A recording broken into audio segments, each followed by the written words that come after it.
सोनम परिवार की लाडली बिटिया थी। वो सबकी लाड दुलारी थी। परिवार में सभी सोनम को बहुत चाहते थे। ये कहना गलत नहीं होगा कि सोनम अपने परिवार की आन बान और जान थी। वो जब भी घर में होती तो ऐसा लगता कि मानो घर में आसमान टूट पड़ा हो, क्योंकि घर में इधर उधर कूदना, इधर उधर की दुनिया भर की बातें करना, यह उसका सबसे पसंदीदा काम था। वो एक जगह खामोश बैठी नहीं सकती थी। सोनम के दादाजी सोनम को बहुत प्यार करते थे। वो अपने दादाजी की लाडली पोती थी। और फिर देखते ही देखते सोनम बड़ी होने लगी। और इधर दादाजी को अपनी पोती सोनम की एक फिक्र बहुत खाई जा रही थी। और वो फिक्र थी सोनम की शादी की फिक्र। इसलिए अब सोनम के दादाजी सोनम के लिए अच्छे और खानदानी परिवार का लड़का ढूंढने लगे।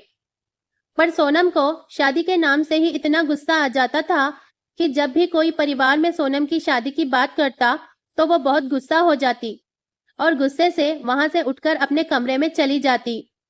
वो कुछ देर यूं ही अपना मुंह फुलाकर अपने कमरे में बैठी रहती, लेकिन उसका ये गुस्सा ज्यादा देर तक नहीं होता। और जैसे ही उसका गुस्सा खत्म हो जाता, वो फिर अपने कमरे से बाहर निकलकर अपना वही पसंदीदा काम, घर में उछल कूद करना और खूब सारी बातें करना शुरू कर देती। बहुत ढूंढने के बाद भी सोनम के दादाजी को ऐसा कोई भी परिवार नजर नहीं आया जहां पर वो अपनी लाडली पोती सोनम का रिश्ता तय कर देते। बस फिर और क्या था, सोनम के दादाजी ने अपने बचपन के दोस्त से इस बारे में राय मशवरा करने का सोचा। फिर वो अपने दोस्त चनमजीत से मिलने के लिए दिल्ली निकल पड़े। और अगले दिन जब वो दिल्ली पहुंचे तो उनके दोस्त चनमजीत ने रेलवे स्टेशन पर ही उनके लिए गाड़ी भेज दी थी। पूरे 11 साल बाद अपने बचपन के दोस्त से मिलने के लिए उनके दोस्त चनमजीत भी बहुत बेचैन थे। फिर वो गाड़ी में बैठ गए और ड्राइवर के साथ वो अपने दोस्त चनमजीत के घर की ओर बढ़ गए। उनके दोस्त का बंगला तो बहुत शानदार था। बड़ा सा बंगला, बंगले के आगे खूबसूरत सा गार्डन और एक साइड में गाड़ियां रखी हुई थी। और घर में नौकर चाकर देखकर दादाजी का मन खुशी से भर गया। इन 11 सालों में चनमजीत ने बहुत तरक्की कर ली थी, वरना तो आज से 11 साल पहले चनमजीत के पास था ही क्या। बस यही सब सोचते सोचते सोनम के दादाजी अपने दोस्त के बंगले में पहुंच गए। ड्राइवर ने गाड़ी का हॉर्न बजाया और गाड़ी के हॉर्न की आवाज सुनते ही चनमजीत बंगले के बाहर अपने दोस्त के स्वागत के लिए आ गए थे। पूरे 11 साल बाद दोनों दोस्त एक दूसरे को देखकर बहुत खुश हो गए और दोनों ने एक दूसरे को गले से लगा लिया। फिर चनमजीत ने सोनम के दादाजी को बंगले के अंदर ले गए। बंगला अंदर से भी बहुत शानदार था। अपने दोस्त की तरक्की को देखकर सोनम के दादाजी बहुत ज्यादा खुश हो गए। फिर चाय नाश्ते के बाद चनमजीत ने अपने दोस्त से उनके आने की कोई खास वजह पूछी तो दादाजी ने अपनी पोती की शादी के लिए एक अच्छा सा परिवार ढूंढने का काम सौंपते हुए अपनी पोती सोनम की फोटो अपने दोस्त चनमजीत के हाथों में सौंप दी। चमनजीत भी अपने बेटे बलराज के लिए एक सुंदर सुशील लड़की तलाश कर रहे थे। तीखे नयन नक्श, चेहरे पर सुंदरता और तेज, और एक बार में ही किसी को भी पसंद आ जाने वाली सोनम बिटिया को फोटो में ही देखकर चनमजीत ने सोनम को अपने घर की बहू बनाने का फैसला कर लिया था। उन्हें लगा कि मेरे बेटे बलराज को इससे अच्छी लड़की नहीं मिल सकती। चनमजीत ये सब सोच ही रहे थे कि इतने में ही उनका बेटा बलराज आ गया। फिर बलराज ने दादाजी के पास आकर उनके पैर छुए और हालचाल पूछने के बाद अपने ऑफिस के लिए निकल गया। बलराज के ऑफिस निकल जाने के बाद चनमजीत ने अपने दोस्त से सोनम और बलराज के रिश्ते की पेशकश की। सोनम के दादाजी को लगा कि जैसे चनमजीत ने उनके मुंह की बात छीन ली हो। खुशी और तसल्ली से अपने दोस्त से विदा लेकर दादाजी अपने दोस्त को घर आने का कहकर अपने घर की ओर निकल गए।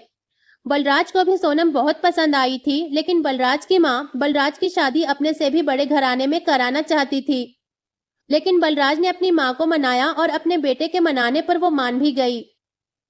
और फिर इस तरह से जो समय तय हुआ था उसी समय पर बलराज और सोनम की शादी हो गई। अब सोनम के ससुराल में सोनम के सास ससुर, बलराज के बड़े भैया और भाभी, सोनम की ही उम्र की एक ननंद थी, रोशनी। सुंदरता के साथ अपनी सादगी और घर में सबका अच्छे से ख्याल रखने की वजह से सोनम ने अपने ससुराल वालों के दिलों में अपनी जगह बना ली थी। लेकिन अपनी तमाम कोशिशों के बाद भी अपनी सासुमां के दिल में जगह बनाने में कामयाब नहीं हुई। बलराज की माँ सोनम के हर काम में कुछ ना कुछ गलती निकाल ही देती थी।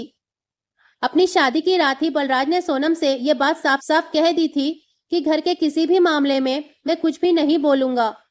ना तो मैं माँ से किसी भी बात पर बहस करूंगा और ना ही मैं तुम्हारा साथ दूंगा। तुम्हें अपनी समझदारी से ही काम लेना होगा। लेकिन सोनम के लाख कोशिशों के बाद भी सासू माँ के बिहेवियर में कोई भी चेंज नहीं आ रहा था। सोनम की ननंद रोशनी सोनम भाभी के लिए इस तरह का व्यवहार देखकर अपनी माँ से ही उलझ जाती थी कभी कभी, पर इससे भी सिर्फ बात बढ़ने के अलावा और कुछ नहीं होता। इसी तरह करीब 1.5 साल निकल गया।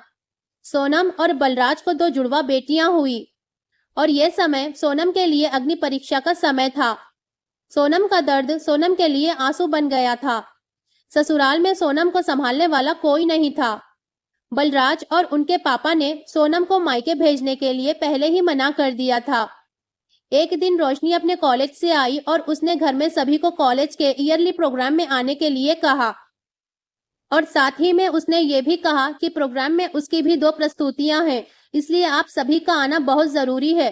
फिर क्या था, न चाहते हुए भी सोनम को अपनी 2 जुड़वा बेटियों के साथ रोशनी के कॉलेज प्रोग्राम में जाना पड़ा। प्रोग्राम की शुरुआत में गीत संगीत की काफी प्रस्तुतियां हुई। फिर उसके बाद मॉडलिंग का राउंड शुरू हुआ। दर्शकों ने तालियों के साथ सभी पार्टिसिपेंट्स को मोटिवेट किया। मॉडलिंग में रोशनी ने भी पार्टिसिपेट किया था।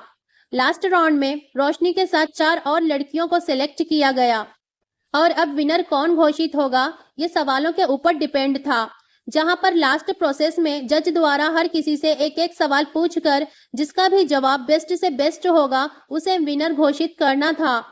और अब सवाल जवाब का राउंड शुरू हुआ। इसी राउंड में जज साहिबा ने रोशनी से सवाल पूछा कि अगर घर में तुम्हारी माँ और भाभी में से किसी एक का साथ देना होगा तो तुम किसका साथ दोगी। सारे सदन में खामोशी छाई थी। सभी रोशनी के जवाब का इंतजार कर रहे थे। तभी रोशनी ने थोड़ा आगे बढ़कर कहा, अगर भाभी सही हो तो अपनी भाभी का। तो जज साहिबा ने अपने सवाल को आगे बढ़ाते हुए पूछा, क्यों?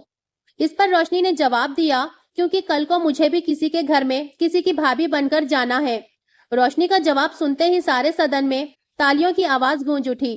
सभी लोग रोशनी की सोच और उसके सटीक जवाब की तारीफ कर रहे थे। और फिर क्या था, रोशनी को विनर घोषित किया गया। अपना अवार्ड लेने से पहले रोशनी ने सब लोगों से कुछ कहने के लिए अपने हाथ में माइक पकड़ा। हर बेटी अपनी माँ से बहुत ज्यादा प्यार करती है और हर माँ भी अपनी बेटी के दिल के सबसे करीब होती है। बिल्कुल इसी तरह हमारी घर की बहुएं भी तो किसी घर की बेटियां होती हैं। आज हम किसी के घर की बेटियां हैं और कल को किसी और के घर की भाभियां और बहुएं भी बनेंगी। अगर कल को हमें कुछ दुख हुआ तो हमारी माँ को भी दुख होगा। इसी तरह हमारे घर की बहुओं को दुख होगा तो उनकी माँओं को भी तकलीफ और दुख पहुंचेगा। और इस दुनिया में किसी भी इंसान को किसी की भी माँ को दुख पहुंचाने का कोई हक नहीं है।